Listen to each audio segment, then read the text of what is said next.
Catherine Bernardo, malungkot na ibinahagi na wala sa kanyang tabi si Alden Richards. Yes, sadyang naman na 100% ang kalungkutan na nadarama sa puso ni Catherine Bernardo, lalo na at kapag tuluyan nga na mawala sa kanya si Alden Richards. Sa pagkakataong ito ay hindi na kakayanin pa ng taong bayan kung ano nga ba ang dapat na ibahagi ni Alden kung tunay nga bang nagmamahalan sila sa isa't isa.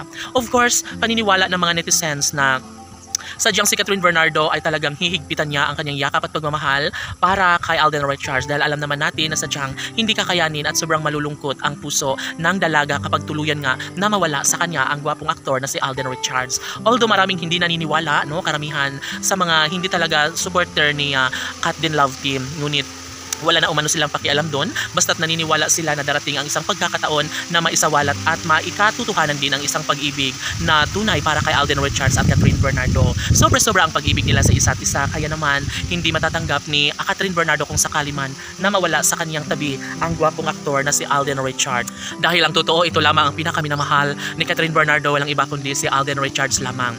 Yes, unang pagkikita ni Alden at Catherine ay tila ba nagbubunga ang lahat ng mga pangarap, hangarin ni Catherine Bernardo na sana nga ay matagpuan na niya ang lalaking kanyang mamahalin sa habang buhay. And of course, ito na nga si Alden Richards na walang ibang ginawa kundi ang suyuin at mahalin si Catherine Bernardo, kaya nahulog ang loob ng pretty girl na si Catherine, no? Dahil ibang-iba pa rin talaga si Alden Richards sa ad ng actress, dahil dito niya umano nararamdaman na sadyang ang kanilang pagmamahalan ay panghabang buhay, at maaasahan talaga ni Catherine Bernardo na hindi siya sasaktan at hindi siya iiwan kailanman ng gwapong aktor na si Alden Richards. Bagamat malabo na magwagi ang mga bashers, yes, pinapatuloy pa rin ni Alden at Catherine ang kanilang tunay na pagmamahalan. Sa isang pagkakataong ito ay nais lamang na maibahagi ni Catherine sa kanyang milyon-milyon ng mga tagahanga na isang araw ay magiging makatotohanan din ang lahat, na maisakatuparan din ang kanilang pangarap sa isa't isa ni Alden at Catherine.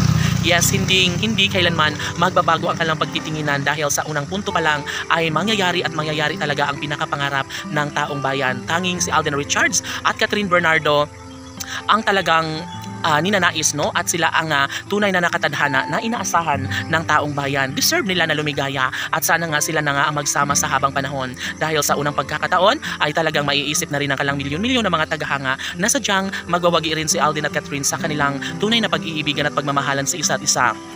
Walang sinumang makakatalo kung tunay nga na ibinahagi ni Alden Richards ang kanyang pagmamahal para kay Catherine. Sa mga pagkakataong ito ay happy naman ang lahat, at ito lamang kalang inaasahan na darating ang isang pagkakataon na magwawagi rin si Alden Richards at Catherine Bernardo. Dahil dito, sobra umanong nagustuhan ni Catherine Bernardo ang mabuhay sa mundo, dahil tiyak umano na makakapiling niya ang gwapong aktor na si Alden Richards. Lawan!